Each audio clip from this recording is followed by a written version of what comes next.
पूछ सकते हैं क्वेरी सेशन में भी। जो आपका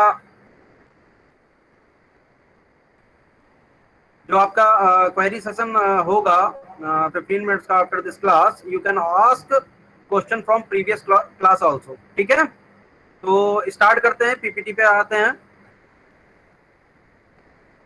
तो interactive operating system, second is हमारा interactive operating system, as its name is interactive. तो unlike batch operating system, we are not able to interact with a program while it is in running mode। Interactive operating system क्या होता है? Interactive operating system हमें ये feature, ये flexibility provide कराता है कि we can communicate with the program और software while it is in running mode। ठीक है, हम डायरेक्टली उसको कमांड दे सकते हैं, बीच में होल्ड कर सकते हैं। जो हमारे इसमें एग्जांपल्स के तौर पर यूनिक्स हो सकता है, मैं आपका विंडोज हो सकता है ऑपरेटिंग सिस्टम, एप्लीकेशन के तौर पर हमारा एमएस वर्ड हो सकता है, स्प्रेडशीट हो सकता है। कि while you are typing, while you are hitting a key stroke will be captured by the system or program or application, or operating system will respond against this action और against this instruction. ठीक है, तो interactive operating system clearly आपका कि हमारा जो भी instruction होगा या जो भी हमारा प्रोग्राम रन कर रहा होगा, उस प्रोग्राम को हम बीच में कम्युनिकेट कर सकते हैं। जबकि बैच ऑपरेटिंग सिस्टम में क्या होता था कि बैच ऑपरेटिंग सिस्टम में once it has been started, we can not interrupt this either by an error message or after completion the entire application we can proceed further।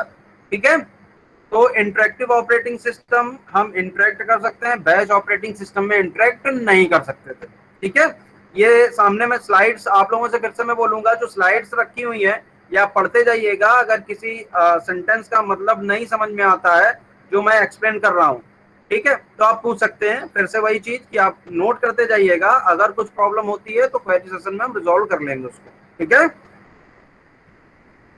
दूसरी चीज कि इस तरीके से हम स्लाइड तो पढ़ नहीं सकते कि स्लाइड बार बार पढ़ लें तो कोई मतलब नहीं, स्लाइड तो आपके पास दिया है। ठीक है, तो we will not waste our class. ठीक है, जो मैं एक्सप्लेन कर रहा हूँ उसको आप समझिए, और जो हमारे सामने एग्जैक्ट टेक्निकल सेंटेंसेस लिखे हुए हैं अगेंस्ट दिस एक्सप्लेनेशन, उसको आप अपने अकॉर्डिंग जो है देखिए और उस सेंटेंस का मतलब इंटरप्रेट करिए। इंटरप्रेट करने के बाद आप जो मैंने एक्सप्लेन किया उससे कोरिलेट करिए। If you find any problem you can ask me.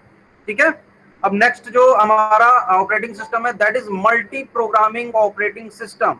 ठीक है, जो स्टार्टिंग में मैंने आपको बोला था कि multi programming environment, while we were discussing our first diagram, I told you that this is and multi programming operating system, या this is a type of multi programming environment.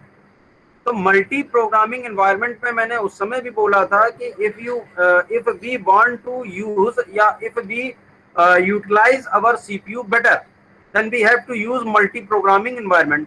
ठीक है, मींस अब इसके बाद आपका एक मल्टीटास्किंग या time sharing operating system आएगा। तो मैं फिर से बोल रहा हूं कि ये जो मल्टी प्रोग्रामिंग ऑपरेटिंग सिस्टम है और जो आपका मल्टीटास्किंग या या टाइम शेयरिंग आपका जो ऑपरेटिंग सिस्टम है उसमें स्लाइट डिफरेंस है। ठीक है, क्योंकि जो हम अगर वर्ड्स को इंटरप्रेट करेंगे तो लगभग हमें लगता है कि these are the synonyms of each other. ठीक है, तो मल्टी प्रोग्रामिंग ऑपरेटिंग सिस्टम और मल्टीटास्किंग या टाइम शेयरिंग ऑपरेटिंग सिस्टम में डिफरेंस है। ठीक है, और उसको बहुत अच्छे से आप दिमाग में बैठा लीजिएगा, क्योंकि अगर आप इंटरव्यू में, क्योंकि ऑपरेटिंग सिस्टम बहुत ही कॉमन आपका सब्जेक्ट है जो कि आप इंटरव्यू में बोलेंगे, इंटरेस्टिंग आपका ये सब्जेक्ट है, लॉजिकल भी है, थ्योरी भी है, न्यूमेरिकल्स भी हैं। और क्योंकि हम ऑपरेटिंग सिस्टम की बात कर रहे हैं तो हम इस पर्टिकुलर सब्जेक्ट को इन रियल यूज भी करते हैं। ठीक है, तो मल्टी प्रोग्रामिंग मैंने बोला कि आपका सीपीयू को यूटिलाइज बेटर करता है। कैसे करता है? जब भी एक प्रोग्राम हमारा एग्जीक्यूट होता है, ठीक है, तो जो इंस्ट्रक्शन एग्जीक्यूशन की जो जरूरत पड़ती है उसके लिए ऑपरेटिंग सिस्टम हमारा प्रोसेसर को असाइन करता है।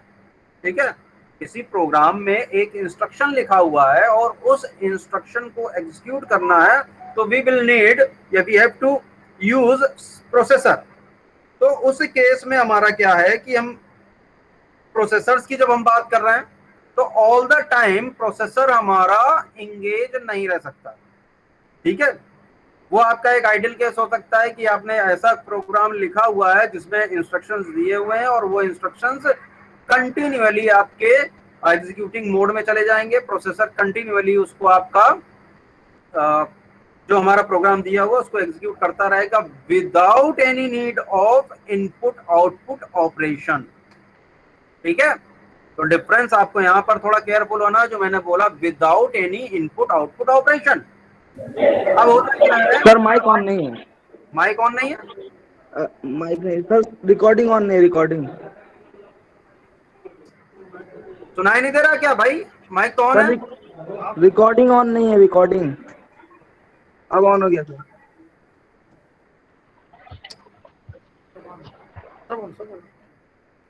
ऑन है रिकॉर्डिंग ऑन है। वरना इसी तरीके से क्लास में डिस्टरबेंस होगा ना, ठीक है। डलक साहब, किसको प्रॉब्लम थी?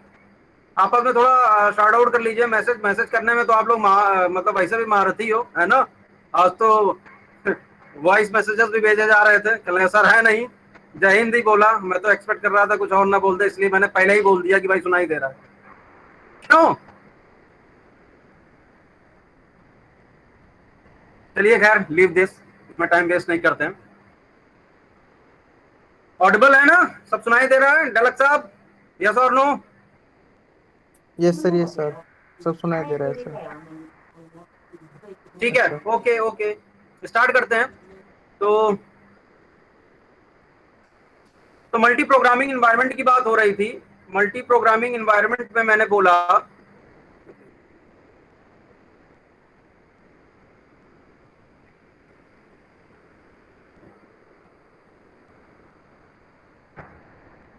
अभी ठीक है।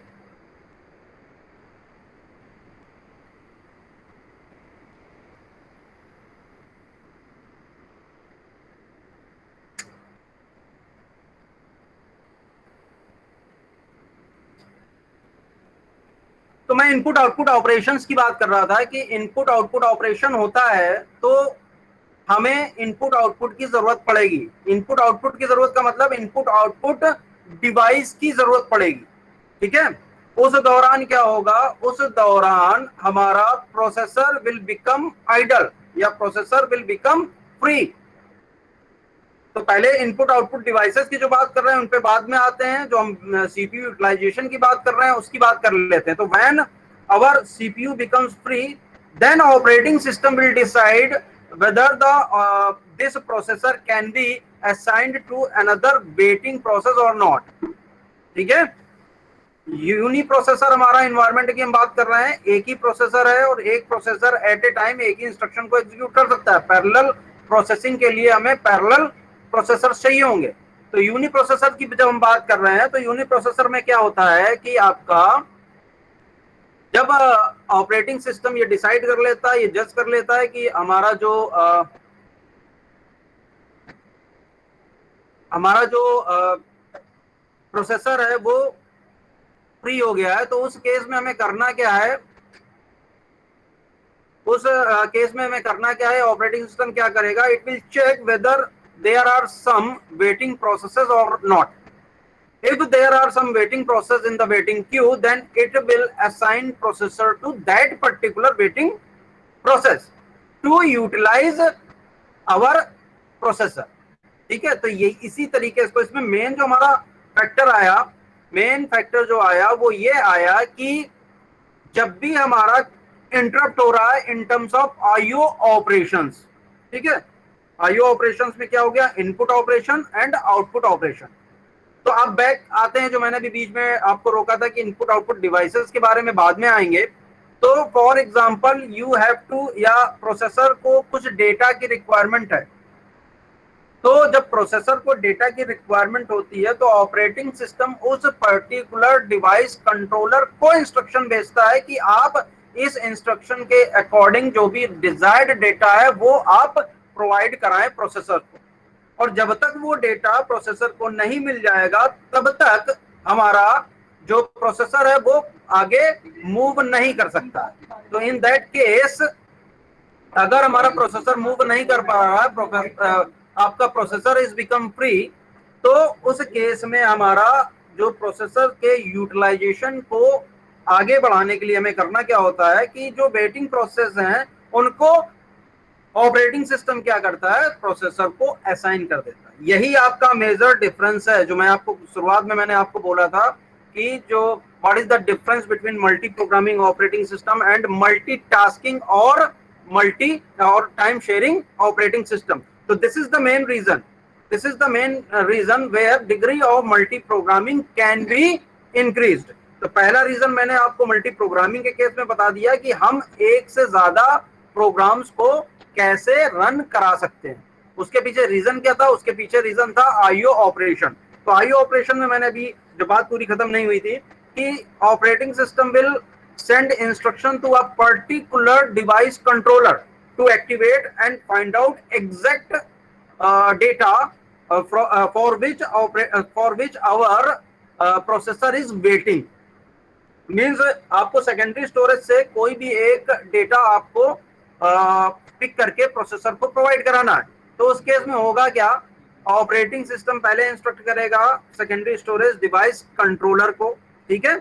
वो डिवाइस कंट्रोलर फिर सर्च करेगा कि whether operation is for read और राइट कमांड, ठीक है।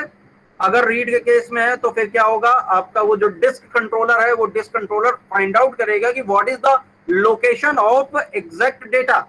तो ये प्रोसेसिंग होने में टाइम लगता है। उतने टाइम के लिए जब वो लोकेट कर लेगा this is our exact amount of data या this is our exact location of our data, तो वो डेटा फिर फेच कराएगा प्रोसेसर को, ठीक है। तो इतना सब बैकग्राउंड में वर्किंग हो रही है, ठीक है। तो बैकग्राउंड में अगर वर्किंग इतनी हो रही तो एट दैट टाइम हमारा जो है प्रोसेसर फ्री है, ठीक है।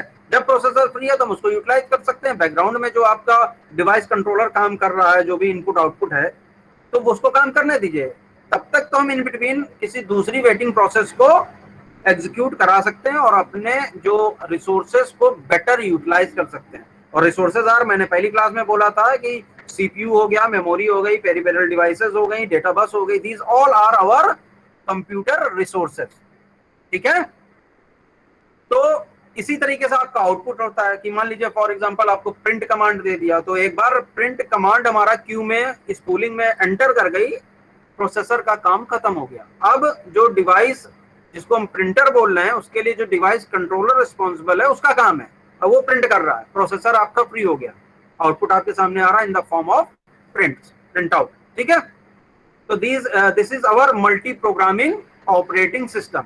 अब इसमें आप एक बार जरा just go through the PPT. I think जो मैंने बोला था शुरुआत में वो अगर फॉलो कर रहे हैं तो आपने पीपीटी भी पढ़ ली होगी, जो मैं बोल रहा हूँ सुन भी लिया होगा, इतना ज्यादा अनमैनेज नहीं है। आप एग्जैक्टली कोरिलेट कर सकते हैं जो भी मैंने आपको बोला और जो आपके सामने पीपीटी है। देखिए इसमें multi programming increases CPU utilization bye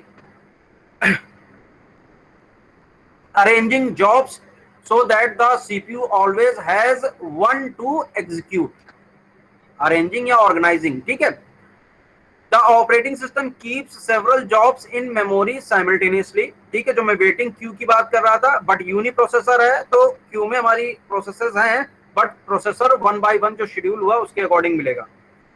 This set of job can be subset of the jobs kept in job pool, since the number of jobs that can be kept simultaneously in memory is usually smaller than the number of jobs that can be kept in job pool। तो job pool की बात क्या कर रहे हैं, job pool mainly आपका मान लीजिए सेकेंडरी स्टोरेज में एग्जिस्ट कर रहा है, तो उसमें आप बहुत सारे job pool में प्रोसेसर्स को रख सकते हैं which are ready for execution, but due to limitations of our main memory we can put only some processes from that particular job pool to our main memory, ठीक है। वही line ये बोली गई है, आई थिंक आपको मालूम था पहले से, फिर भी मैंने एक्सप्लेन कर दिया जिनको नहीं पता है, ठीक है। अब देखिए operating system keeps and begins to execute one of the jobs in memory, ठीक है। eventually the job may have to wait for some task such as an IO operation to complete। ठीक है, तो ये चीज आप देख लीजिए कि ऑपरेशंस टू कंप्लीट लिखा हुआ है। इन नॉन मल्टी प्रोग्राम, देखिए लिखा हुआ है in non multi program system the CPU would sit idle. ठीक है, in a multi programmed system the operating system simply switches to and execute another job. तो ये अनदर जॉब्स कहां से आ रही हैं, जो मैंने अभी बताया कि आपकी जो मेन मेमोरी में वेट कर रही हैं फॉर सीपीयू। तो आईओ ऑपरेशंस जब तक कंप्लीट नहीं हो जाता है, मीनवाइल हमारा जो वेटिंग प्रोसेस है वो प्रोसेसर्स उसके इंस्ट्रक्शंस को एग्जीक्यूट करना शुरू कर दे। ठीक है, बाकी देख लीजिए इसी तरीके से लिखा हुआ है। फॉर एग्जाम्पल ये देखिए वेरियस एप्लीकेशंस लिखे हुए हैं। You may be typing in Word listening to music while in background I is downloading. तो ये पैरेलली आपके जो है कई सारे एप्लीकेशंस रन कर रहे हैं। ठीक है, तो ये पूरा का पूरा आपका मल्टी प्रोग्रामिंग इन्वायरमेंट क्रिएट हो गया। ठीक है, आई थिंक क्लियर। जो भी प्रॉब्लम है वंस अगेन आप नोट करते रहिए, अगर कुछ लोग सेकेंड फर्स्ट क्लास है जिनकी। ठीक है, और क्वेरी सेशन जब भी होगा तो उसमें हम शुरू करेंगे। तो ये चीज आपकी multi programming operating system clear हो गया। असाइनमेंट के तौर पर मैंने बोला है कि आपको इनके लेटेस्ट वर्जन्स फाइंड आउट करना है। फिर से बोल दे रहा हूँ, आपको असाइनमेंट के तौर पर जितने भी टाइप ऑफ ऑपरेटिंग सिस्टम में बोल रहा हूँ उसमें हालांकि आपको एग्जांपल्स बता रहा हूँ, लेकिन इसके अलावा भी आपको सर्टेन एग्जांपल्स फाइंड आउट करके देने हैं। ठीक है, अब नेक्स्ट स्लाइड पे मूव करते हैं।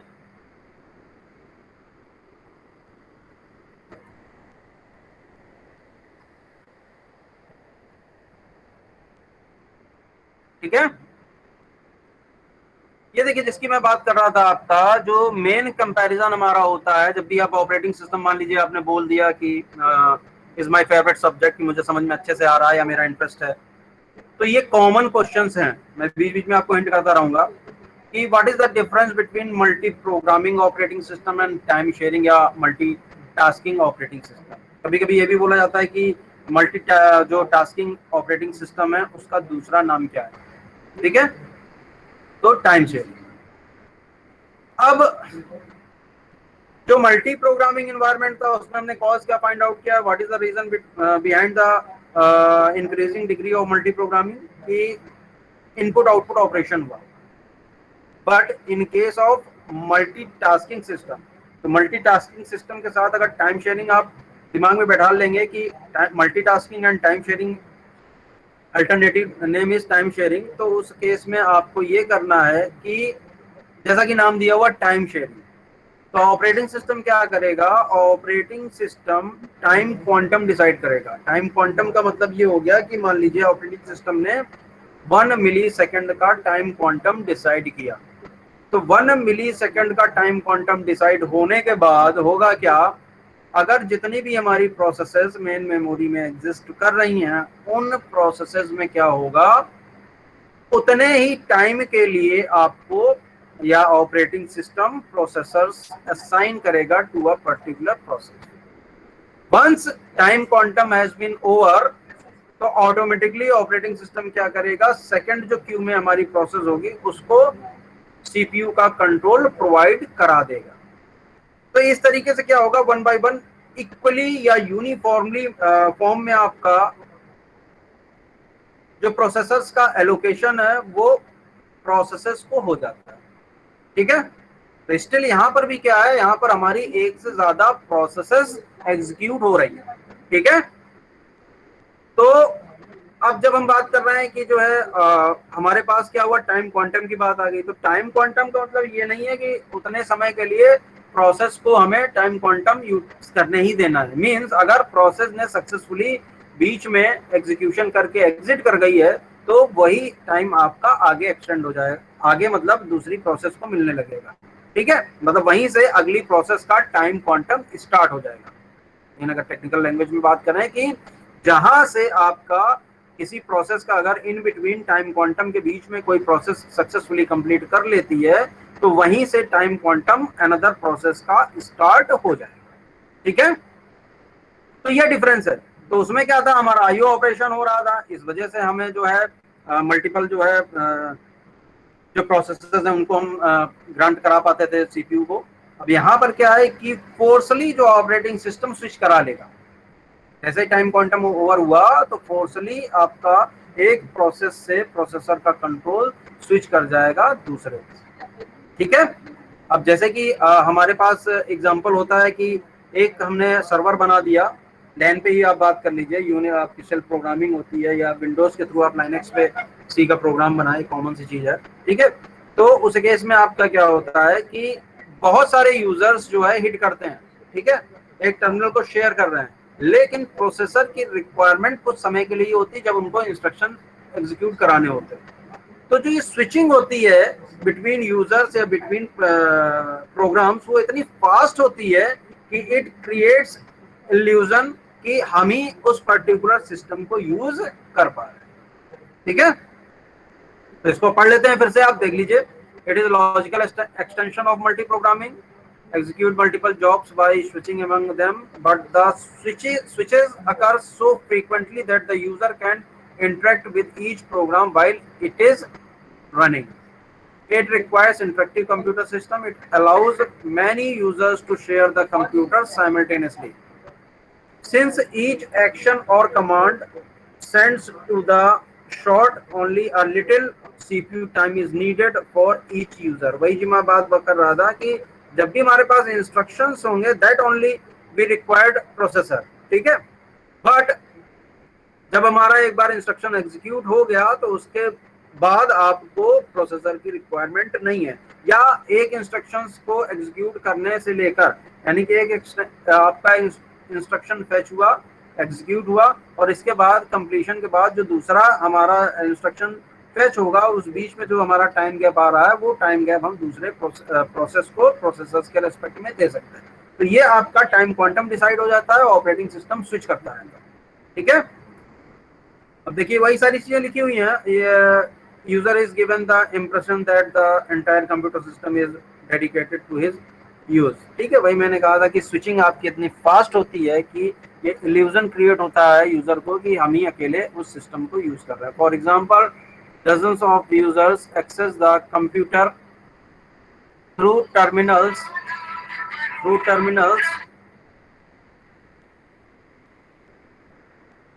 at once. The computer actually does not run them all simultaneously, but it runs a small portion of one's user job, then moves the service to next user.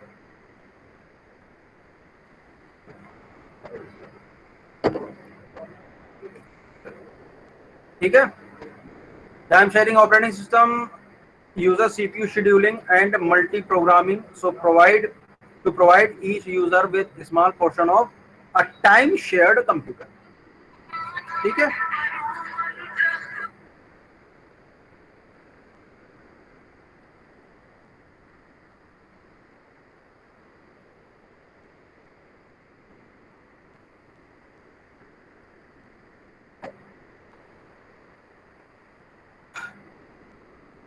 अब इसमें देख लेता हूं मैं, आप देख लीजिए, अगर कुछ आपको लाइन कुछ ऐसी लग रही हो तो कर लीजिएगा। जस्ट सेकंड, काट रहा हूँ एक फोन। हेलो हेलो, कौन बोल रहे हैं भैया? अभी मैं आपको कॉल कर रहा हूँ। भैया आए हुए क्या वहाँ पे? हाँ हाँ, दे दीजिए भैया, आपका पूरी सारी चीजें आप दे देंगे ना।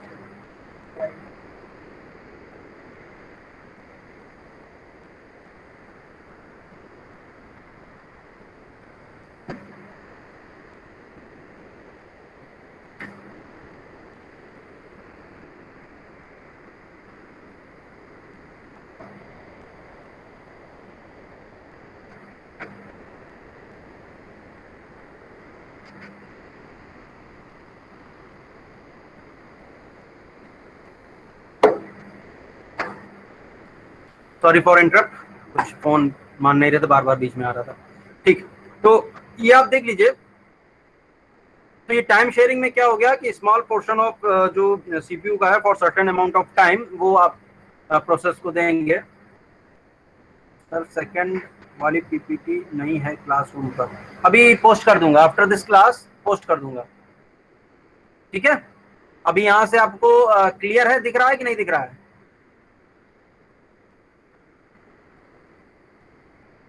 नहीं, यस सर, मैं पोस्ट करे दे रहा हूं, अभी पोस्ट करे दे रहा हूं, ठीक है। वो आप देख लीजिए, ठीक है, मैं पोस्ट करे दे रहा हूं, अभी तुरंत कर रहा हूं।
ठीक है, पोस्ट हो गई है।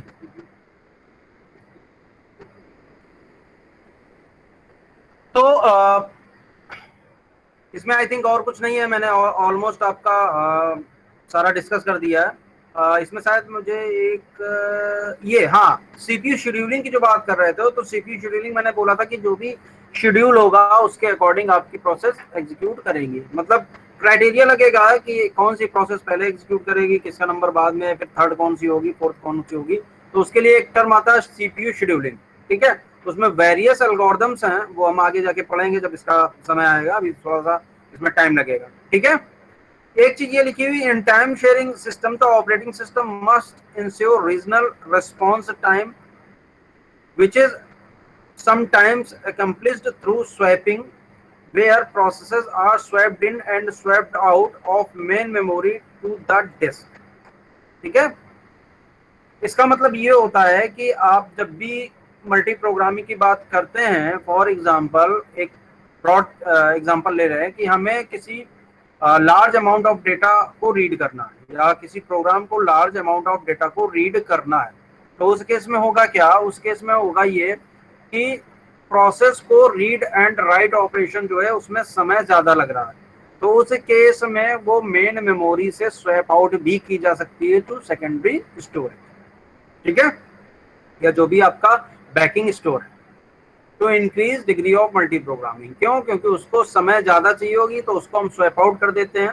ये आपका स्वैप इन स्वैप आउट का कॉन्सेप्ट भी आपको क्लियर होगा जब हम प्रोसेस की स्टेट बताएंगे। फिलहाल आप ये समझ लीजिए कि जब भी हम प्रोसेस को ज्यादा समय लगता है कि किसी भी इनपुट आउटपुट ऑपरेशन को परफॉर्म करने में, तो उस दौरान ऑपरेटिंग सिस्टम करता है क्या, उस पर्टिकुलर प्रोग्राम को मेमोरी से स्वैप आउट कर देता है, ठीक है, विद इट्स एक्चुअल स्टेट। कि जब भी हम स्वैप इन करेंगे या ऑपरेटिंग सिस्टम स्वैप इन करेगा उस प्रोसेस को, तो वो प्रोसेस उसी पॉइंट ऑफ टाइम से आपका एग्जीक्यूशन स्टार्ट कर सकते, ठीक है। बड़ा सा टॉपिक है, इसको जब समय आएगा तब डिस्कस करेंगे, अभी फिलहाल 2-3 लेक्चर्स में ये नहीं आएगा। अब नेक्स्ट जो हमारा ऑपरेटिंग सिस्टम है वो हमारा रियल टाइम ऑपरेटिंग सिस्टम, ठीक है। थर्ड वाज अपना multi programming operating system, fourth was time sharing और multitasking operating system, and fifth one is हमारा रियल ऑपरेटिंग सिस्टम। तो रियल टाइम ऑपरेटिंग सिस्टम में क्या होता है, जैसे कि नाम दिया हुआ रियल टाइम ऑपरेटिंग सिस्टम, ऐसा एप्लीकेशन, ऐसा सिस्टम जो कि रियल टाइम एप्लीकेशंस के लिए बना होता है या रियल टाइम इवेंट्स के लिए बना होता है, ठीक है, that will be called as real time system, ठीक है। रियल टाइम का मतलब क्या, something which is live, something which is live. तो लाइव का एग्जांपल के लिए हमारा रियल टाइम ऑपरेटिंग सिस्टम हो गया। उसके जैसे कि आप सिस्टम की बात करेंगे, एप्लीकेशंस तो आपके सामने बहुत होंगे। रियल टाइम ऑपरेटिंग सिस्टम की अगर बात करेंगे तो रियल टाइम ऑपरेटिंग सिस्टम जैसे कि आप क्रिटिकल ऑपरेशंस देख लें। फॉर एग्जांपल हमारा जैसे कि मिसाइल टेक ऑफ सिस्टम की बात करेंगे तो वहां पे जो भी प्रोग्रामिंग होगी वो पर्टिकुलर मिसाइल्स या एयरक्राफ्ट या एयरप्लेन ट्रैफिक मैनेजमेंट सिस्टम की हम बात करेंगे, तो वहां पर जो सिस्टम या एप्लीकेशन जो बना होगा वो आपका रियल टाइम सिस्टम कहलाएगा। ठीक है, क्यों? क्योंकि वहां पर जो भी हमारा मिसाइल टेक ऑफ की बात करें या एयर ट्रैफिक की बात करें, एयरप्लेन ट्रैफिक की बात करें, तो उस केस में हमारा ये सब कुछ रियल में होता है कि जो भी हमारा इस पर्टिकुलर टाइम पर हमें अगर मिसाइल टेक ऑफ करनी है तो वो टेक ऑफ कर जानी चाहिए। ये आपको भी पता है कि उसमें किसी भी तरह का डिले टॉलरेबल नहीं। ठीक है, एयरप्लेन जो ट्रैफिक सिस्टम की बात हम कर रहे हैं उसमें भी आपका किस समय जो फ्लाइट को टेक ऑफ करना है या फ्लाइट को लैंड करना है उसका एक आपका प्री डिफाइंड टाइम होता है और उस समय पर ये आपकी एक्टिविटीज परफॉर्म हो जानी चाहिए। तो these are the live applications. ठीक है, लाइव इवेंट्स। तो इन इवेंट्स को परफॉर्म करने के लिए जो सिस्टम बनेगा that will be called as real time system या रियल टाइम एप्लीकेशन जो भी होंगे। ठीक है, अभी जो मैंने एग्जांपल दिया कि मिसाइल जो आपका लॉन्चिंग सिस्टम है या आपका जो airplane traffic management system है वो आपके टाइम क्रिटिकल है बहुत, यानी कि इसमें किसी भी तरह का टाइम डिले एक्सेप्टेबल नहीं है। मानते हैं आप इस चीज को? ठीक है, तो ये जो टाइप होगा रियल टाइम सिस्टम का, it will be called as hard real time operating system. Hard real time operating system. तो on the other hand soft real time operating system ही होगा। तो उसमें क्या होगा, इसी का कॉन्ट्राडिक्टरी हम बात कर रहे हैं, किसी भी तरह का टाइम डिले हमारा टॉलरेबल नहीं है। तो soft real time operating system में थोड़ा सा टाइम डिले हमारा एक्सेप्टेबल है। ठीक है, फॉर एग्जाम्पल कभी कभी क्या लगता है कि हम लोग लाइव जैसे कि मीटिंग ही कर रहे हैं या हमारी क्लास ही हो रही है तो बीच बीच में जो आप बोल रहे हैं वॉइस लैग कर रही है या, तो हम उसको कोरिलेट कर ले जाते हैं, ये भी रियल टाइम चल रहा है। ठीक है, अगर हम इसकी रिकॉर्डिंग की बात ना करें, हम सोच रहे हैं कि ठीक है हम लाइव आपको क्लास दे रहे हैं, तो लाइव क्लास में क्या है कि लाइव क्लास में आप ये नहीं कर सकते कि आप 15 मिनट बाद आकर उसमें जो है पूरा का पूरा लेक्चर समझ लेंगे। ठीक है, या आप सोचे कि हम इस टाइम के बाद 1 बजे के बाद हमारी क्लास ओवर हो जाएगी 1 बजे तक, तो 1 बजे के बाद हम आके उस एप्लीकेशन में ज्वाइन कर सकते हैं। ठीक है, तो it is also a real time system. ठीक है, बट टाइम डिले आपका इसमें एक्सेप्टेबल है। वो आपका एग्जांपल के तौर पर जैसे अभी आप बोल रहे हैं कि वॉइस लैग कर रही है, तो स्टिल वॉइस इज लैगिंग या आपका वीडियो उस तरीके से नहीं आ पा रहा है, फिर भी आप उस चीज को मैनेज कर ले जाते हैं। जो भी सेंटेंसेस मैं बोल रहा हूं उन सेंटेंसेस को जो मिसिंग वर्ड्स हैं उनके साथ आप कोरिलेट कर जाते हैं। तो this will called as soft real time operating system. ठीक है, तो दोनों में डिफरेंस पता है। ठीक है, अब इसको देख लीजिए। Real time system has a well defined fixed time constraints. ठीक है, जो टाइम कंस्ट्रेंट की मैंने बात करी वो चाहे आपका अभी जो एग्जांपल दिया आपका कि लाइव क्लासेस जो मैं ले रहा हूं, या Rohit Kumar,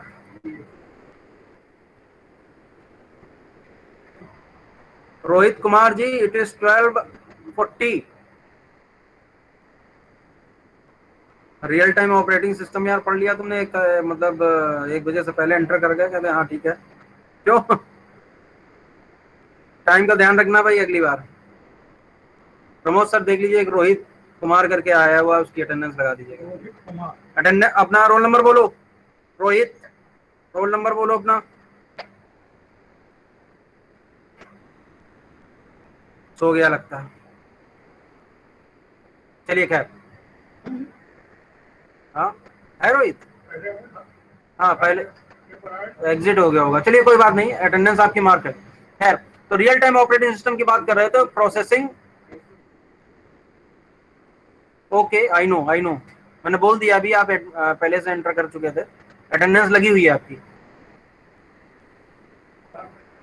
real time system, तो a real time system has well defined fixed time constraints. Processing must be done within the defined constraint or the time will or the system will fail. ठीक है. Primary objective of real time system is to provide quick event response times and thus meet the scheduling deadline. ठीक है, तो deadline की बात आज आ रही, जो मैंने अभी पूरा एक्सप्लेन किया, आप उसको किसी भी वर्ड के फॉर्म में समझ सकते हैं. ठीक है. अब hard real time operating system की जो मैंने बात करी, देखिए, has the most stringent requirement guaranteed that critical real time tasks be completed within their deadlines. ठीक है, तो टाइम कंस्टेंट इसमें क्या है, मोर रिस्ट्रिक्टेड है. जो मैंने आपको airplane traffic management system की बात करी थी, जो मिसाइल टेक ऑफ की बात, जो एप्लीकेशंस की बात कर रहे थे, और भी कई सारे हैं. ठीक है, वो आपको ढूंढने हैं, तो मैंने बताया.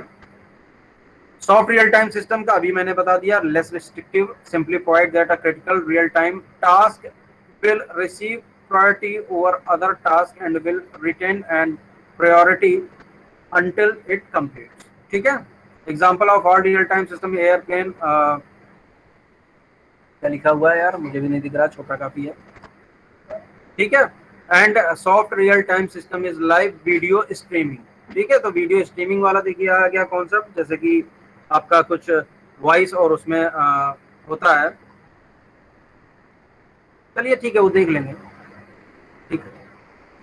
ठीक है, एयरप्लेन कंट्रोल लिखा हुआ है. ठीक है, तो अब तो समझ में आ गया इतना, आई थिंक. कोई भी प्रॉब्लम हो आप नोट डाउन करते जाइए, यू कैन आस्क. ठीक है, फ्रेंडली इन्वायरमेंट लेकर रखते हैं, लेकिन थोड़ा सा डिसिप्लिन में भी रहिए, जैसे कि आप स्टार्टिंग में कर रहे थे, ऐसा चीज मत किया करिए. ठीक है, तो क्लास को बोर नहीं बनाना है कि आप फोन, मुझे भी पता है कि फोन कुछ लोगों ने रखा होगा, कुछ लोग हाथ में पकड़े होंगे, फोन हीट भी हो रहा होगा. ठीक है, वैसे चैट में सर दर्द तो नहीं होता है, 2 घंटे तक आप कर सकते होगे मुझे लगता है, लेकिन क्लास अगर आपने आधे घंटे भी कर ली तो दर्द होने लगता है. मैं समझ सकता हूँ चीजें को. ठीक है, खैर वो सारी चीजें अलग हैं. मल्टी प्रोग्रामिंग नेक्स्ट जो हमारा 6 is multi processor system. Right it's name. फिर से मैं बार बार ये टर्म यूज करता हूँ कि उसमें जो मीनिंग लिखी हुई है लगभग उसी से निकल कर आती है. ठीक है, तो मल्टी प्रोसेसर जो सिस्टम है उसमें क्या होगा, it will having more than one processor. ठीक है, एक से ज्यादा प्रोसेसर होंगे तो इसका मतलब क्या होगा, सिंपल सी बात है कि हम पैरेलल प्रोसेसिंग करने लगेंगे. तो पैरेलल जब प्रोसेसिंग करेंगे तो पैरेलल प्रोसेसिंग में होता क्या है कि हमारी जो थ्रूपुट है, थ्रूपुट का मतलब क्या है, थ्रूपुट का मतलब कि पर यूनिट टाइम में हम क्या है कि नंबर ऑफ जो हमारे प्रोसेसर्स हैं वो ज्यादा से ज्यादा एग्जीक्यूट हो सके. ठीक है, तो जो थ्रूपुट है वो हमारा बढ़ जाएगा, क्योंकि हमारे नंबर ऑफ प्रोसेसर्स जो हैं वो बढ़ गए, पैरेलल प्रोसेसिंग होने लगी. जो सेकंड हम बात कर रहे हैं, जो एडवांटेज की बात होगी, थ्रूपुट बढ़ गया. दूसरा हम कर सकते हैं कि इकोनॉमी है. कैसे इकोनॉमी है, इकोनॉमिकल कैसे, इकोनॉमिकल ऐसे है कि आप एक सिंपल सा एग्जांपल लीजिए कि आपके पास 5 प्रोसेसर्स की पावर एक सिंगल सिस्टम में है, और कंपेयर करिए कि यही 5 सिस्टम अलग अलग रखे हुए हैं. 5 कंप्यूटर्स हैं, उनको आपने एक नेटवर्क से जोड़ दिया, या उन दोनों को, उन 5 को आपने एक साथ किसी भी तरीके से कम्युनिकेट कराना शुरू कर दिया, एक सिस्टम बड़ा सा फॉर्म कर लिया. तो जो उसकी कॉस्ट है और जो ये 5 प्रोसेसर आपने एक सिस्टम में लगा रखे हैं उसकी कॉस्ट है, उसमें बहुत डिफरेंस होगा. जो 5 प्रोसेसर आपने एक सिस्टम में लगा दिए हैं, ठीक है, उसके कंपोनेंट भी उसी प्रोपोर्शन में बढ़ेंगे, बट जो कॉस्ट होगी, कॉस्ट आपकी मल्टीप्लाइड बाय 5 नहीं होगी, उससे बहुत कम होगी. ठीक है, तो इसलिए हम जो सर्वर्स की बात करते हैं, ठीक है, उसमें आपका हाई परफॉर्मेंस सर्वर्स है, प्रोसेसर ज्यादा है, तो उस केस में हम कॉस्ट अगर 5 सिस्टम की कंबाइन करेंगे एक सर्वर के कंपैरिजन में, तो सर्वर की कॉस्ट कम होगी और जो सिस्टम की कॉस्ट होगी वो ज्यादा होगी. ठीक है, इसके अलावा क्या हो सकता है, इसके अलावा हमारा हो सकता है कि आपका रिलायबिलिटी बढ़ जाएगी. रिलायबिलिटी कैसे बढ़ जाएगी, रिलायबिलिटी ऐसे होगा कि यूनिक प्रोसेसर सिस्टम में अगर प्रोसेसर हमारा फेल होता है तो एंटायर सिस्टम विल फेल. ठीक है, बट अगर हमारा ये मल्टी प्रोसेसर सिस्टम है तो मल्टी प्रोसेसर सिस्टम में क्या होगा, ऑपरेटिंग सिस्टम ऐसी प्रोग्रामिंग रखेगा कि अगर एक प्रोसेसर फेल हो रहा तो उस पर जितने भी असाइन टास्क हैं वो इवेंचुअली आपके बचे हुए प्रोसेसर्स को असाइन हो जाएंगे, तो एंटायर हमारा सिस्टम फेल नहीं होगा। या ये कहें कि अगर हम फेल उस प्रोसेसर की बात कर रहे हैं कि फेल हो गया तो उस पर जो असाइन टास्क है सिर्फ वही इफेक्टिव होंगी, बाकी रेस्ट ऑफ द सिस्टम हमारा चलता रहेगा। ठीक है, बट ऐसा जो सेकंड वाला एग्जांपल दिया हुआ है इस तरीके का नहीं होता है। जो भी हमारा फेल सिस्टम या फेल जो प्रोसेसर हो रहा है उस पर जितना भी लोड है वो आपका सर्टेन टाइम डिले, जितना भी शेड्यूल टास्क या रिकवरी प्रोसेस स्टार्ट होने में जो समय लगेगा बस उतना डिले होगा, और वो सारे के सारे प्रोसेसेस आपके जो बचे हुए प्रोसेसर हैं उन पे असाइन हो गए।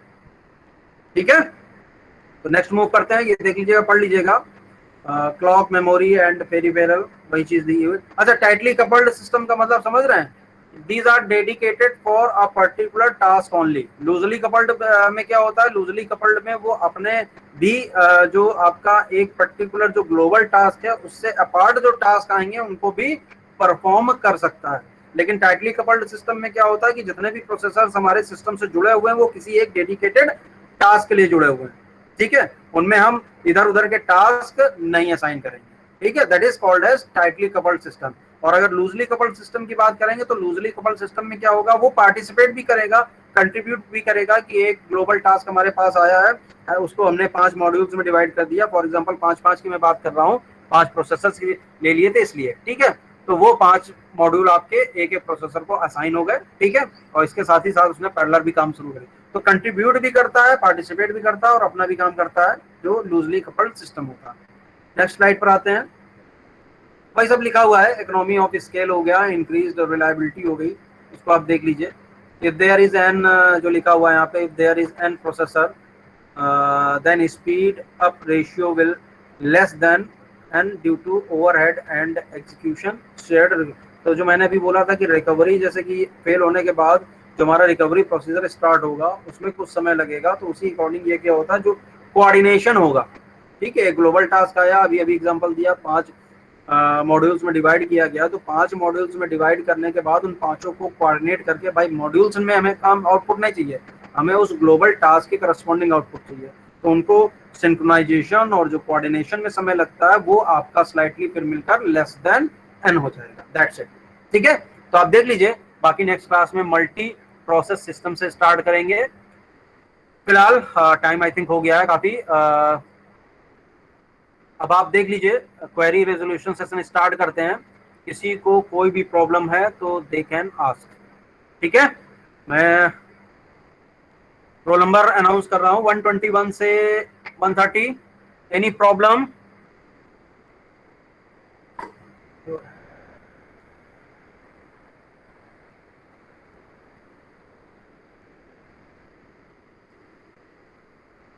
वन 121 से 130, any doubt regarding today's lecture?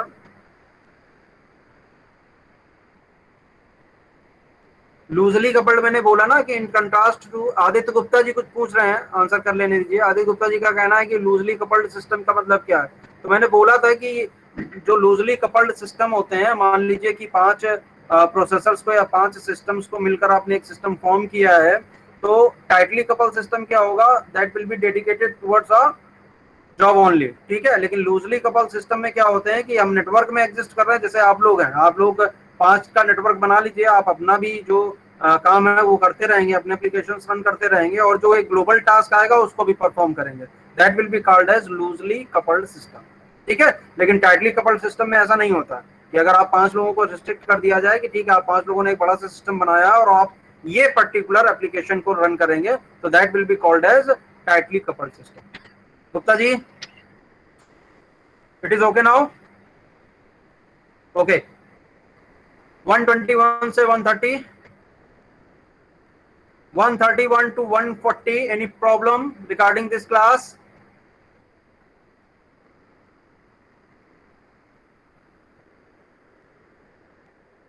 (131 to 140), any problem?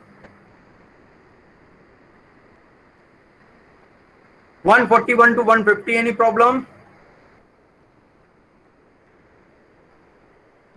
141 to 150, any problem? 1 second, Jainendra साहब कुछ पूछ रहे हैं। सिंह साहब is asking sir real time system, शायद वॉइस नहीं पहुंची होगी, मैं फिर से एक्सप्लेन कर दे रहा हूं। Real time system which is real या which is something which is live, जो लाइव इवेंट्स होते हैं उनके लिए जो एप्लीकेशंस या जो सिस्टम तैयार किया जाता है उसको हम रियल टाइम सिस्टम कहते हैं। ठीक है, जैसे कि अभी आप लोग क्लास अटेंड कर रहे हैं, this is real time operating system या this is real time system. ठीक है, होता क्या है इसमें, मैंने दो कैटेगरी आपको बताई थी, एक हार्ड रियल टाइम सिस्टम और एक आपका सॉफ्ट रियल टाइम सिस्टम। तो ये जो आपका लेक्चर्स की बात हो रही है इसमें क्या, जैसे आप बोल रहे हो कि हमारी वॉइस जो है लैग कर रही है, लेकिन स्टिल आप मिसिंग सेंटेंसेस को अपने अकॉर्डिंग कोऑर्डिनेट करके समझ सकते हैं। तो एंटायर सिस्टम फेल नहीं होता है कि अगर थोड़ा सा इंटरप्ट हुआ 2-4 सेकंड का, 2-4-5 सेकंड का या 5 मिनट का, तो आप इजिली उसको एडजस्ट करके आगे बढ़ सकते हैं। एंटायर सिस्टम हमारा फेल नहीं होता, but it is time restricted. Class का समय 12 से 1 है, तो 12 से 1 के बीच में ही होगी ये चीजें, 1 के बाद नहीं होगी। ठीक है, तो ये आपका सॉफ्ट रियल टाइम सिस्टम कहलाया। ऑन द अदर हैंड जो हार्ड रियल टाइम सिस्टम की बात कर रहे हैं उसमें बहुत ही टाइम क्रिटिकल जो एप्लीकेशंस होते हैं, जो इवेंट्स होते हैं, जैसे कि airplane traffic management system जो था, एयरप्लेन कंट्रोल सिस्टम था, वो आपका रिस्ट्रिक्टिव होता है। ठीक है, उसमें किसी भी तरह का टाइम डिले टॉलरेबल नहीं है, एंटायर सिस्टम फेल कर जाएगा। मिसाइल टेक ऑफ की बात अगर करें तो मिसाइल टेक ऑफ में भी आपको एक पर्टिकुलर टाइम पर ही मिसाइल को टेक ऑफ करना है, तो उसमें भी किसी भी तरह का टॉलरेट मतलब किसी भी टाइम टॉलरेट नहीं किया जा सकता। ठीक है, तो this is hard real time system. Sir, please provide recorded video due to network issue. I am not able to understand. Okay, भेज देंगे, रिकॉर्डिंग हो रही है। मैं देखता हूँ उसको, शायद गूगल ड्राइव से आपको मिल जाएगा तो भेज दूंगा। ठीक है, यादव जी कुछ कह रहे हैं, Manish Yadav ji, multi processor and server. देखिए सर्वर और मल्टी प्रोसेसर में डिफरेंस ये है, जो सर्वर एक कॉमन टर्म है, आप जो क्लाइंट सर्वर की बात करते हैं, एक आपका हाई परफॉर्मेंस सिस्टम होता है। It can be uniprocessor also, it can be multi processor also. ठीक है, एक नॉर्मल सिस्टम है, अब जैसे कि उसमें क्या होगी, जितने भी कंपोनेंट आपकी लगी होगी, जो मेमोरी होगी वो आपकी ज्यादा लगी होगी। एक सर्वर की बात करें एक नॉर्मल सिस्टम से, मेमोरी ज्यादा होगी उसमें। ठीक है, जो प्रोसेसर्स की कैपेसिटी होगी, जो आप पूरा देखते हैं i3, उसमें गीगाहर्ट्ज करके क्लॉक रेट भी लिखा होता है, वो क्लॉक रेट बहुत ज्यादा होगा। ठीक है, स्टोरेज ज्यादा होगा, तो एक हाई परफॉर्मेंस सिस्टम को हम सर्वर कहते हैं। ठीक है, अब उस सर्वर में आपका एक सिंगल प्रोसेसर भी हो सकता है, और एक सिस्टम ऐसा है जिसमें हमारे एक से ज्यादा प्रोसेसर्स एग्जिस्ट कर रहे हैं, वो हमारा मल्टी प्रोसेसर सिस्टम हो गया। ठीक है, तो मल्टी प्रोसेसर सिस्टम हमारा पैरेलली प्रोसेसिंग के लिए आपका यूज हो सकता है। ठीक है, लेकिन जो हाई परफॉर्मेंस सिस्टम की बात कर रहे हैं वो सर्वर, वो एक प्रोसेसर से भी चल सकता है। ठीक है, थ्रोपुट का मतलब होता है पर टाइम यूनिट। आपकी टाइम यूनिट आप जो भी आप डिसाइड करें, चाहे 5 मिनट का करें चाहे 1 सेकंड का करें, तो 1 सेकंड में number of task executed will be called as throughput. का पहले आंसर दे देने दीजिए। पर यूनिट टाइम में जो भी आपका नंबर ऑफ प्रोसेसेस हमारी एग्जीक्यूट करती हैं उसको हम थ्रोपुट कहते हैं। मान लीजिए 1 सेकंड में आपका 5 प्रोसेस एग्जीक्यूट कर रही हैं। ठीक है, आपने 5 प्रोसेसर और लगा दिए, तो मान लीजिए 22 प्रोसेसर आपकी पर यूनिट या पर सेकंड में एग्जीक्यूट करने लगी, तो थ्रोपुट बढ़ गया आपका। ठीक है, दिस इज कॉल्ड थ्रोपुट। कोई भी आप टाइम यूनिट डिसाइड कर लीजिए, 1 सेकंड, 1 मिली सेकंड, वॉटेवर जो भी है, उसमें जितनी भी नंबर ऑफ प्रोसेसर्स आपकी एग्जीक्यूट हो सकती हैं वो थ्रोपुट कहलाता है। ठीक है वर्मा जी, शिवांश वर्मा जी, क्लियर? स्पूलिंग पे आते हैं गोस्वामी जी। स्पूलिंग आपका क्या होता है कि जैसे कि एक आपने टर्म सुना होगा प्रिंट स्पूलर। जब हम एक बफर काइंड ऑफ थिंग होती है कि एक रियल टाइम में हम क्या कर रहे हैं, इंस्ट्रक्शंस तो ले एक्सेप्ट कर ले रहा ऑपरेटिंग सिस्टम, बट वो इंस्ट्रक्शन तुरंत का तुरंत आपका एग्जीक्यूट नहीं हो पा रहा। तो हम क्या करते हैं, उन इंस्ट्रक्शंस को एक बफर में स्टोर करते जाते हैं, उस बफर को स्पूलिंग बोलते हैं। जैसे कि प्रिंटर के केस में हम प्रिंट स्पूलर लेते हैं, तो प्रिंट स्पूलर में क्या है कि आपने एक फाइल का साइज है, मान लीजिए उसमें 20 पेजेस दिए हुए हैं या 30 पेजेस दिए हुए हैं, तो प्रिंट तो 1 एट ए टाइम ही निकलेगा। ठीक है, 20 पेजेस की एक फाइल आपने प्रिंट पे लगा दी, दूसरी बार क्या आई 50 पेजेस की फाइल एक आपने प्रिंट ले, वो प्रिंट कमांड जो है वो एक्सेप्ट कर रहा है ऑपरेटिंग सिस्टम, बट उन कमांड्स को क्या कर रहा है, स्पूलर में ऐड करता चला जा रहा है, क्योंकि वो कमांड्स तुरंत के तुरंत आपके एग्जीक्यूट नहीं हो पा रहे हैं। तो मैंने शुरुआत में बोला था it is a kind of buffer. तो बफर जनरली क्या होता है, डेटा वगैरह को स्टोर करने के लिए होता है, लेकिन इस केस में हमारा स्पूलिंग जो बात कर रहे हैं, तो स्पूलिंग में हमारा क्या होंगे, इंस्ट्रक्शंस होंगे।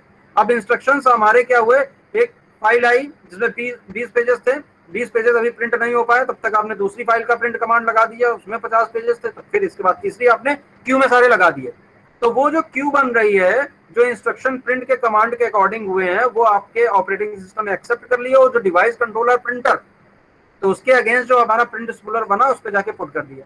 जैसे ही पहली फाइल के 20 पेजेस आपके प्रिंट हो जाएंगे, you don't have to give command for second one, वो आपका ऑलरेडी क्यू अप है, सेकंड फाइल आपकी प्रिंट होना स्टार्ट हो जाएगी, थर्ड प्रिंट होना स्टार्ट हो जाएगी, इस तरीके से। ठीक है Goswami ji, it is okay now? Okay, 151 to 160, 151 to 160, any doubt? 162 rest of the class, any doubt?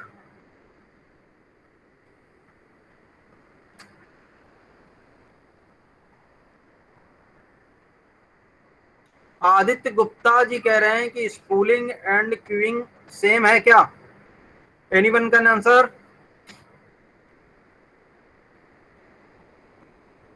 एक और क्वेश्चन आया है,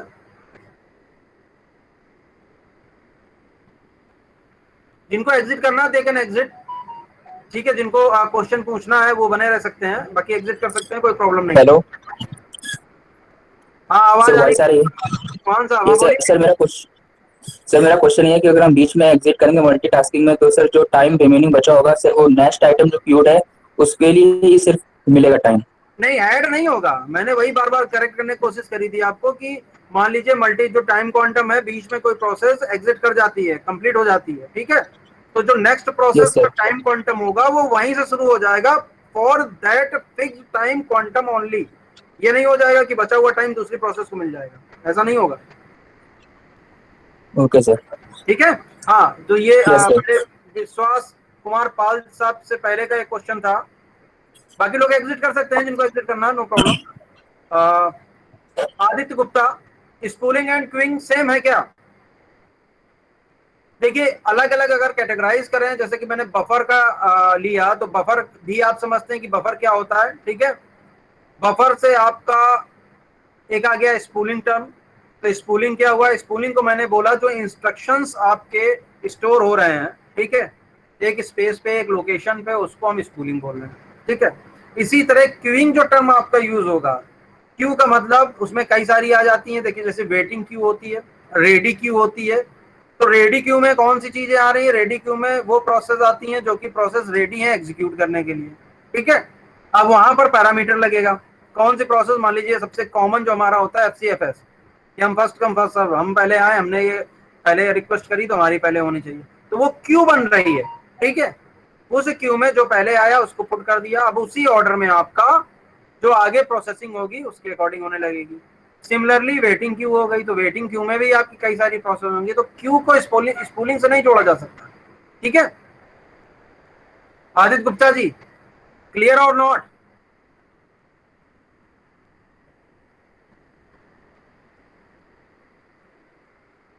विश्वास Kumar Pal, sir in multitasking if we exit in between, ये आंसर हो चुका है शायद। विश्वास कुमार पाल साहब, आंसर मैंने अभी दिया था, okay? Yes sir. Yes sir, answer दे दिया आपने सर। Yes sir. ठीक ठीक ठीक, एनी डाउट? No sir.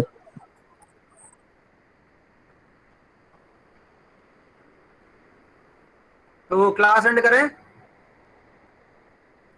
बाकी नेक्स्ट क्लास में आप पूछ लीजिएगा, मैं ये देखता हूँ कि ये जो रिकॉर्डिंग हो रही है आपको आगे मिल जाए, ठीक है। और एक कोई डाउट, एनी डाउट?